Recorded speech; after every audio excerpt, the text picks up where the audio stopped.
देखिए, जुलाई 2017 में जीएसटी पहली बार लागू हुआ। तभी राहुल गांधी जी ने कहा, कांग्रेस पार्टी ने कहा, यह गब्बर सिंह टैक्स है।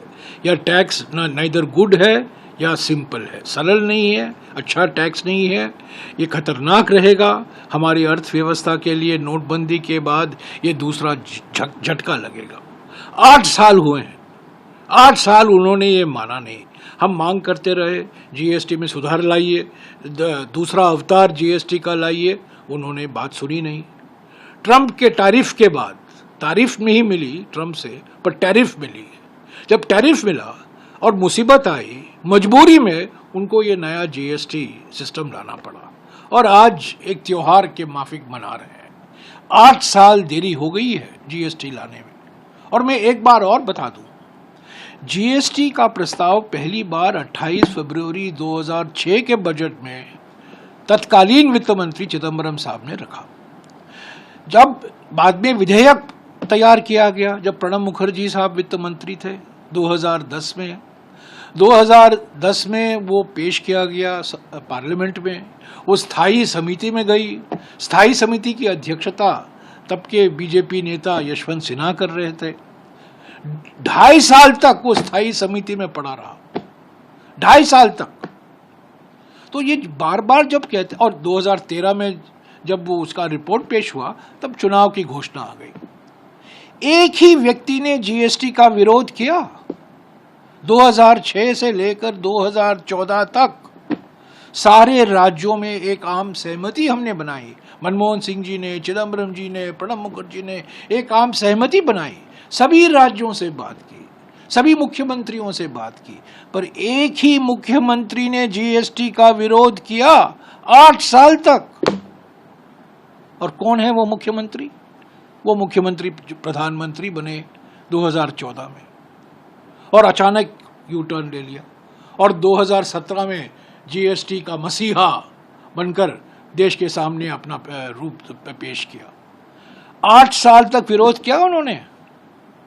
2006 से लेकर 2014 तक सभी राज्यों ने मंजूरी दी थी। कुछ चिंताएं थी राज्यों की, पर सभी ने कहा हम जीएसटी का विरोध नहीं करेंगे। सिर्फ गुजरात के मुख्यमंत्री ने जीएसटी का कड़ा विरोध किया और आज जीएसटी का जप रहे हैं। जीएसटी में सुधार हम 2017 से मांग कर रहे हैं। अभी जो सुधार हुआ है सीमित सुधार है। सूक्ष्म, लघु और जो मध्य वर्गीय जो एमएसएमई सेक्टर है, उसमें जो प्रोसीजर की जो कॉम्प्लेक्सिटी है, उसमें सरलता लाने की जो जरूरत है, वो नहीं हुआ है। और बड़े सवाल अभी तक उसका जवाब नहीं आया है। जो राज्य हैं उनकी आमदनी में कटौती होगी, उनको मुआवजा कैसे मिलेगा? पिछले 5 साल के लिए तो मुआवजा मिला था। राज्यों ने मांग की है कि हमें अगले 5 साल के लिए भी कॉम्पेंसेशन दीजिए। उस पर प्रधानमंत्री ने कुछ कहा नहीं है। और बहुत सारे मुद्दे अभी बाकी हैं, एमएसएमई को लेकर, कृषि के क्षेत्र को लेकर, टेक्सटाइल इंडस्ट्री में, हैंडीक्राफ्ट इंडस्ट्री में। और खास तौर से मैं कहना चाहता हूँ, तो जो जटिलता है, प्रक्रियात्मक जटिलता, प्रोसीजरल कॉम्प्लेक्सिटी जो है, उसमें और सुधार लाने की जरूरत है। वो नहीं हुआ है। क्या ये जो दर कटे हैं उसका लाभ उपभोक्ताओं को जाएगा, ग्राहकों को जाएगा? उस पर बड़ा सवाल है। मुनाफाखोरी के खिलाफ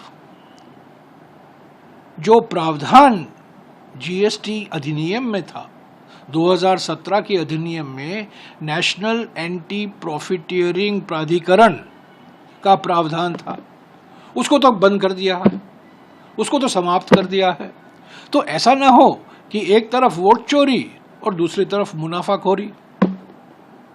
तो मुनाफाखोरी से भी हमें बचना है ना। ये जो दर की कटौती हुई है, क्या हकीकत ये रहेगी कि ग्राहकों को उसका लाभ मिलेगा, उसका कुछ फायदा होगा, इससे निजी निवेश बढ़ेगा? ये सब सवाल उठते हैं। तो ये पूरा जीएसटी सुधार नहीं है, ये दूसरा अवतार नहीं है, ये 1.5वां अवतार है।